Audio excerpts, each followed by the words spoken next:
we'll go into the economic war room and I'll share with you the 7 deadly sins of socialism.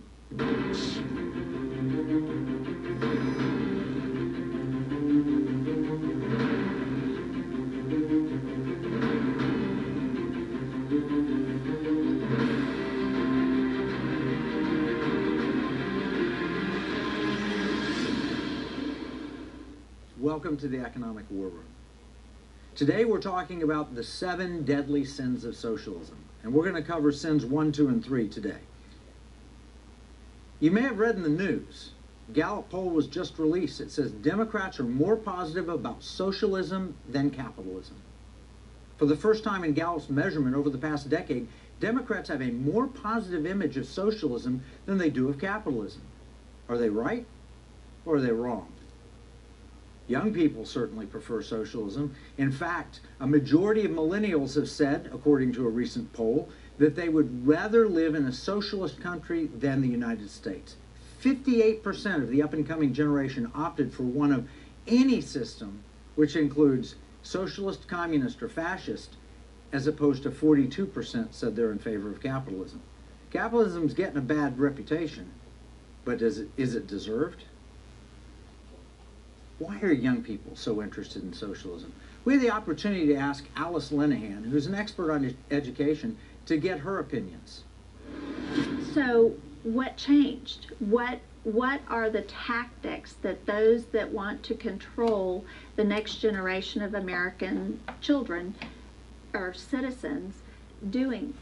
They are using learning theories and teaching strategies that are not academic based, that are not proven successful. They're actually using the learning theories of Lev Vygotsky, a behavioral psychologist from the Soviet Union. When you start using those behavioral learning theories, and in math, you can see it in Texas, the test, the state mandated test, is not testing is 2 + 2 4. It's testing all the different processes. So the teachers are being trained to teach all these different processes. Thought control. It is thought control. They're evaluated on if they're using these learning theories and teaching strategies correctly. And that's the difference, is the control over the teachers. And what's happening are... How do you get control over the teachers? Is it from the education departments of major colleges? Is it from funding grants? How do you gain control over the teachers? I'll give you a perfect example. In Texas, we had C-Scope. It was very controversial. It's still in Texas. They just rebranded it. C-Scope was a 3-part system. You have your scope and sequence, and you have your assessments, and then you have your lessons. The teachers they don't necessarily need to know the subject. They just need to know the scope and sequence. They're given a script for the lessons, and then someone else provides the test or the assessment. The teacher is basically a facilitator.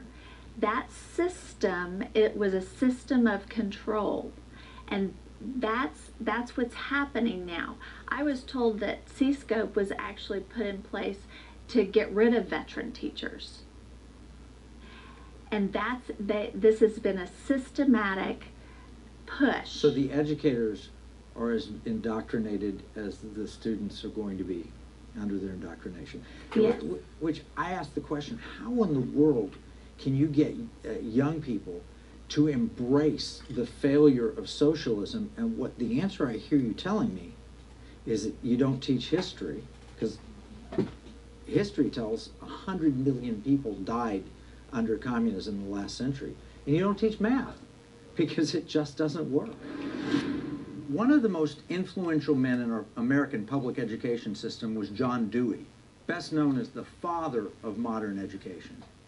Dewey was a dedicated socialist, and he was a member of 15 Marxist organizations. He basically taught those who trained America's teachers.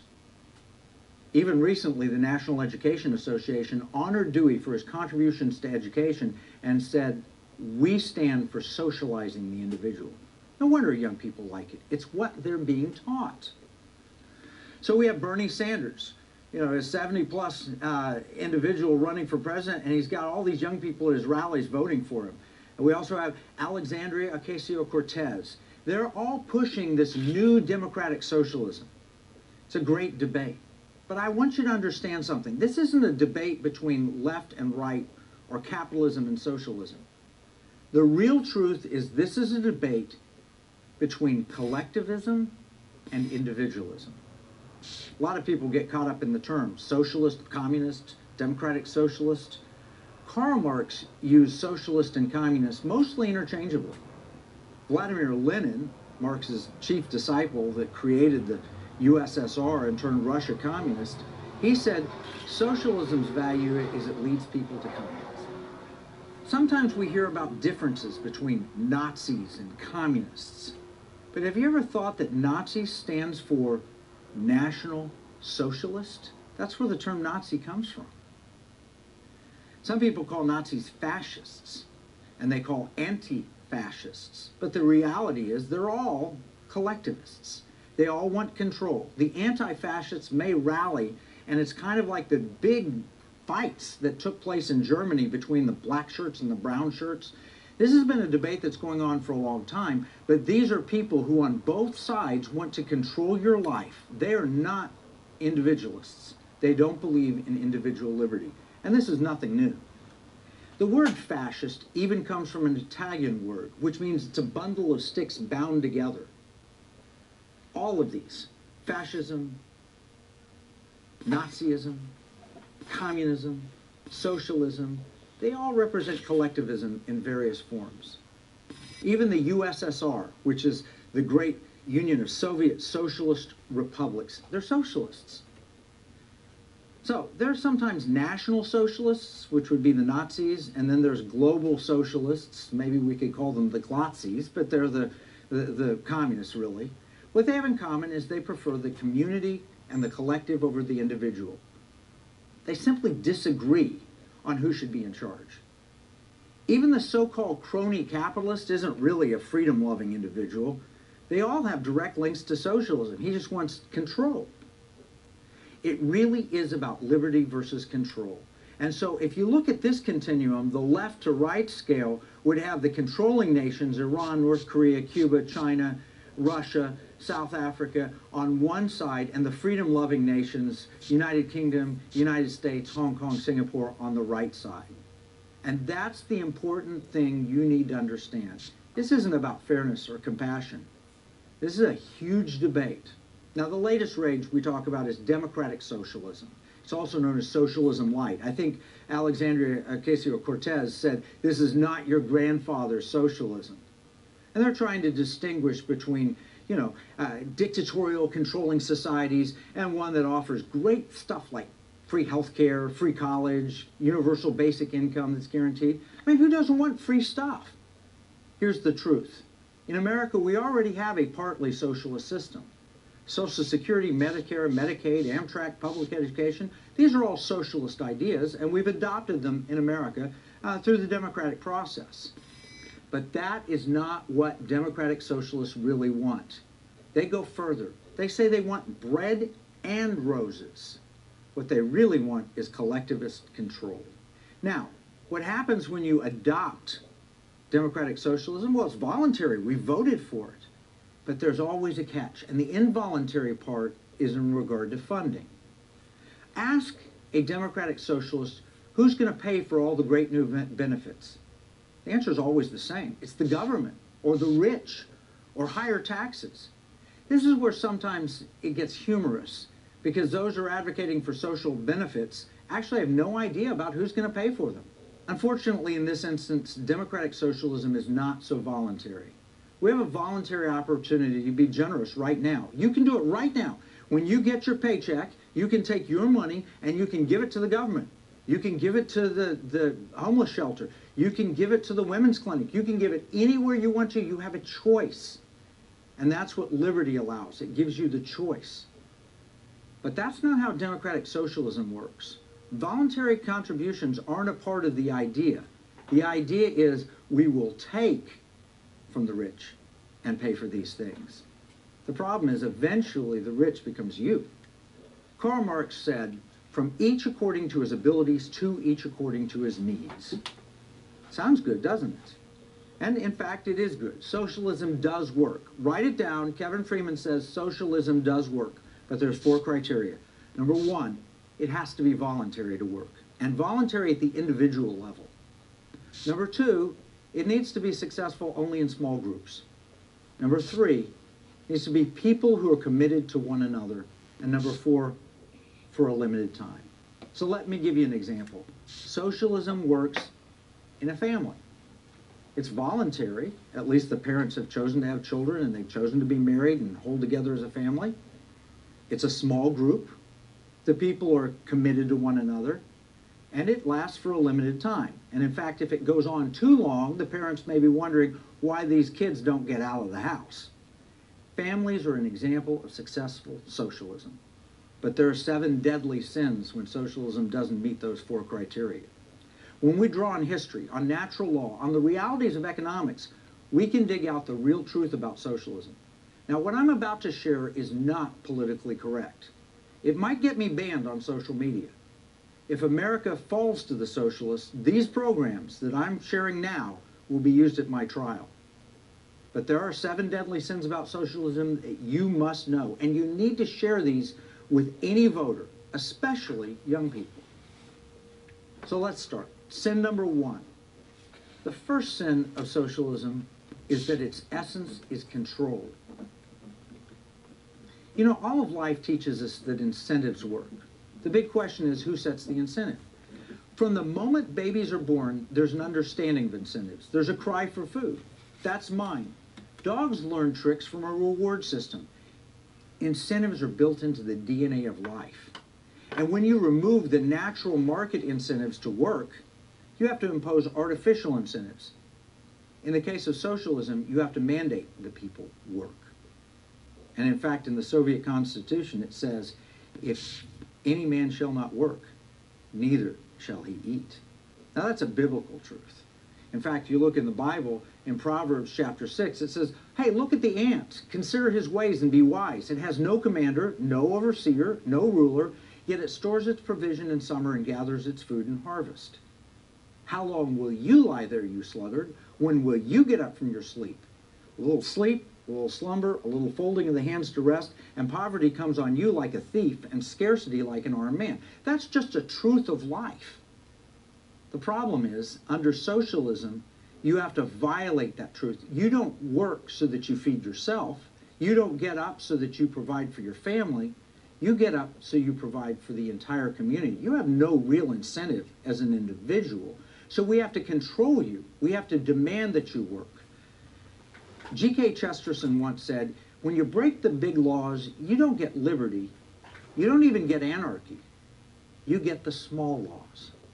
Under socialism, there are small laws. They tell you when you can get up, how much you can work, when you get off, how many days you have vacation. They tell you what you have to do, when you have to do it. If you want to see socialism in action, go look at the European Union and all the laws that they keep passing and pushing down to the member states. It's control, control, control, control.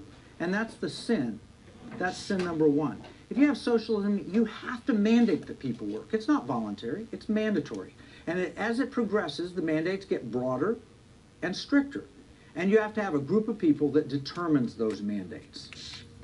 Even with democratic socialism, the power of mandates is quickly transferred from the people you elect to an unelected bureaucracy.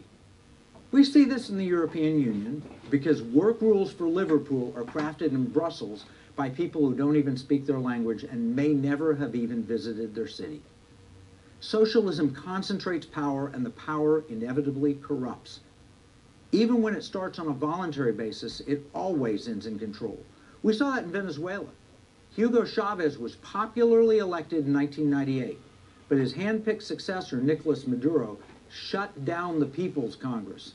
In less than 2 decades, democratic socialism destroyed a nation. And not just any nation, the nation with the largest oil reserves on the planet has gone dead, flat, busted, broke. It's like Animal Farm, that book by George Orwell. Book Animal Farm does a great job of showing that communism is simply a mechanism for control. It's never about equality. Lenin proved that. So did Stalin and Mao and Castro and Chavez. Socialism and communism don't work because they always end with a dictatorship favoring the elite. Sin number 2. Socialism is not about fairness. So let's talk fairness. Bernie Sanders says democratic socialism is about economic fairness. Wrong. We've all heard the story about the college student who comes home with all A's. He tells his mom, she's a Wall Street type, and he says, "Hey, Mom, I got all A's. Congratulations. I'm really proud of you, son." And he says, "You know what? One of the things I'm learning is you Wall Street fat cats are ripping off the people, and you need to share more of your wealth with everybody." And the mom says, "Okay, well, let's talk about that. Hey, just a quick question. Did anybody in your class get less than an A, or did everybody get it?" "Oh, no, there were some who failed, Mom." "Okay, so let's say one of them failed. Who was that?" And he said, "Well, it's a friend of mine, Billy." Said, "Billy got an F, you got an A." "That's right."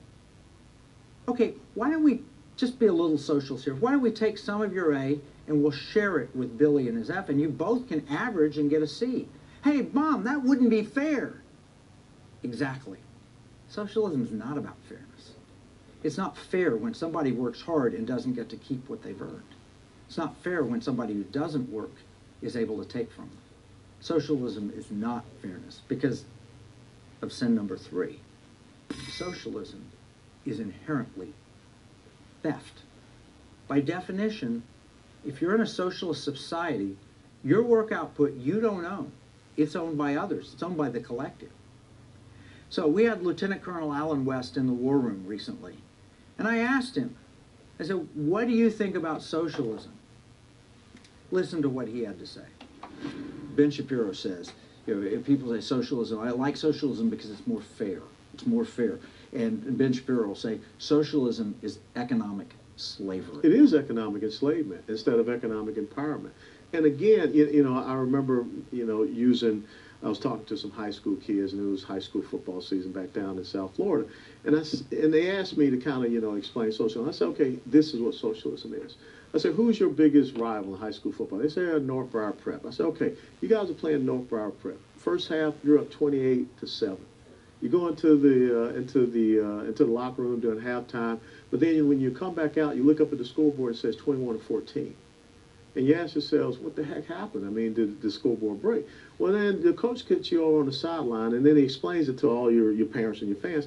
That someone up in the press box decided the game was a little bit too lopsided. It wasn't fair.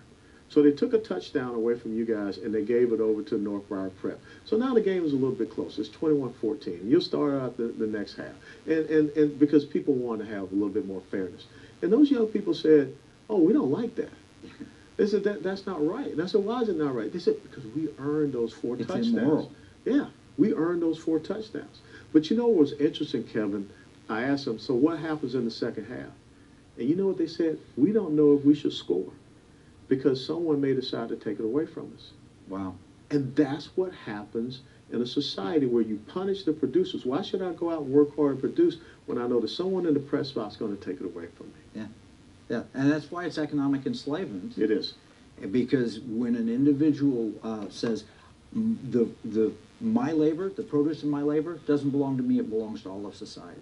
Yes. What do you want to do with that? Well, that's the thing that Karl Marx talked about. You know, when you have John Locke, who sat down in the Second Treatise of Government and talked about natural rights theory, life, liberty, and property, but then you have Marx that talks about the abolition of individual property. And so this is very simple. This is a simple ideological choice that we have.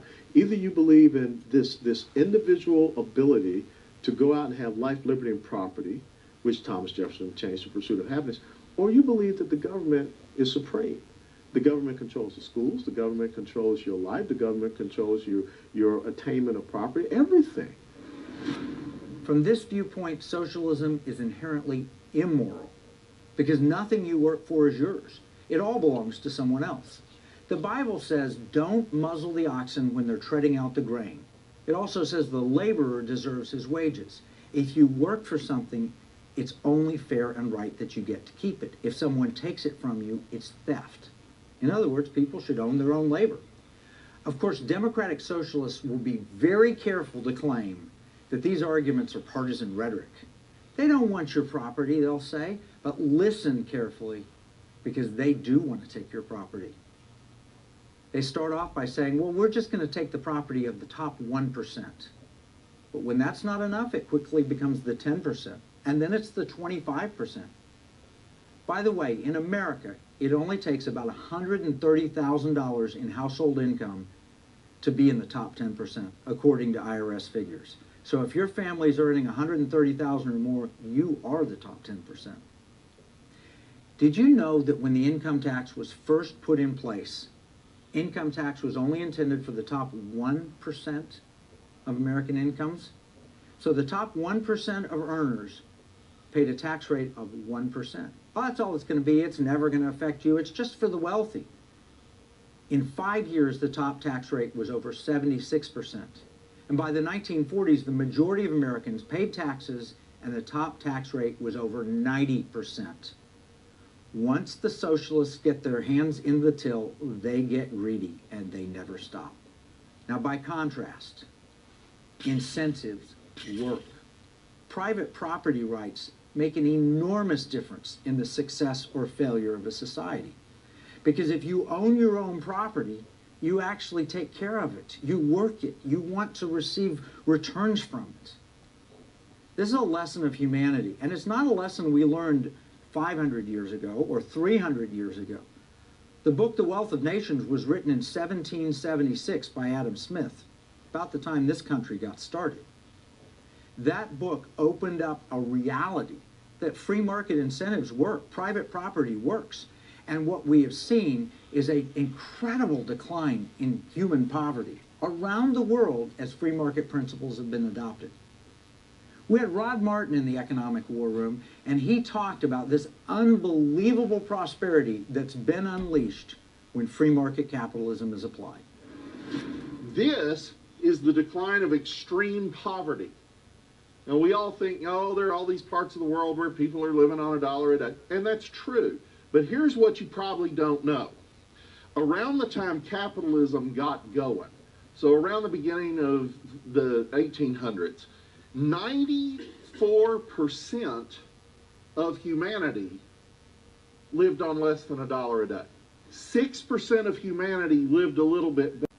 Air conditioning, refrigeration to make sure that his food wasn't spoiled, decent health care, dentistry. I mean, would you really want early 20th century dentistry? You live better if you're getting food stamps than John D. Rockefeller did. Now, your house might not be as nice, but everything in it's better. This not only is the result of capitalism. I mean, look at this incredible thing. This is the graph of people not living in extreme poverty. So we've gone from almost nobody to almost everybody. But look what happens at the end of the graph. People living in extreme poverty around the end of the Cold War, when communism stopped enslaving half of humanity, this number starts shooting down. We are now for the first time in human history this year, we are actually at a lower total number of people in extreme poverty than we were in 1820.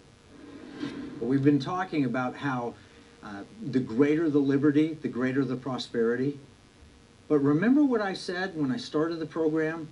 I was in Brockett Hall. It was in the early 1980s, and the top tax rate was 98%, and yet there seemed to be massive amounts of wealth all around me. I was seated with Lord and Lady Brockett. Now, I was a little bit confused, because I looked at Lord Brockett and said, dude, you're rich. Why do you have all these people in your house on a Wednesday night for dinner?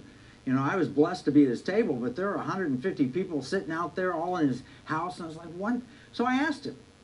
I said, why do you invite so many people? And he said, we need the money. I said, need the money?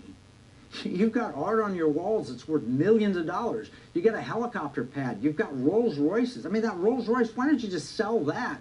That's got to be worth at least $100,000. You can invest it in a British bond, you know, paying 10% interest. That alone would be $10,000 a year of income. He said, no, you don't understand. I said, why? What? He said, the top tax rate in Britain is 98%. If I sold the Rolls for $100,000 and invested in a British bond, well, first off, the bond would pay me only $10,000 a year, but after taxes, it'd only be about $200. And he looked at me and said, which would you rather have? You want a Rolls Royce or $200 a year? I said, I'll take the Rolls Royce. He said, exactly. When tax rates are that high, you can't afford to use your wealth, to spend your wealth, to invest your wealth. And what that meant was it actually created a massive disparity. There were poor people in Britain, and yet they sat on all this wealth that they couldn't do anything with. Now, Maggie Thatcher became prime minister, and the top tax rate dropped from 98% to 40%. Guess what? The economy recovered. The severe recession that was in place in 1979 when she was elected was wiped out. Incentives were restored, and the wealthy started to spend money and invest in productive assets. Tax revenues actually rose in response, even though the tax rate dropped from 98% to 40%. That is the lesson of Brockett Hall. Socialism fails. Free markets, liberty succeed. So we just covered the 3 deadly sins of socialism. There are 4 more to come, and they'll be in the next episode. But we've got some action steps, some things you need to be doing with your investment portfolio and just in general in your life. Step number 1, action step, ask your advisor. What I mean by that is, where are you investing? If you have any money in the stock market, if you have money in bonds, if you have money in real estate, you're a capitalist. And you need a functioning free market system to be successful. So we need you to ask your advisor where best to place your money. And one of the things that I learned from Sir John Templeton is that you always invest in nations that are beginning to embrace freedom. The opportunity in those cases are extraordinary. Now, we don't offer any specific investment advice in the Economic War Room, so be certain to consult your personal advisor. And one of the things you need to know is which nations, which parts of the world offer the greatest economic freedom and property rights. Remember, the greater the liberty, the greater the prosperity over the long term. So here's a heat map of countries. This is put out by the Heritage Foundation, and you can see over time how freedom is adopted in some nations, and then it's kind of stripped away a little bit. You want to invest in those nations that are going from less freedom to more freedom. It's a great opportunity. The second action step, write this down, help us educate the next generation. This may be the most important thing we do in the Economic War Room. We inform, but more importantly, we educate, and we need your help. So get everyone you know to go to economicwarroom.com. We've posted there a free trial, and you can have them log on, and they can see this episode and the next, so that they can fully understand the 7 deadly sins of socialism. Remember, what we see as a marketplace, our enemies view as a battle space. This is Kevin Freeman from the Economic War Room.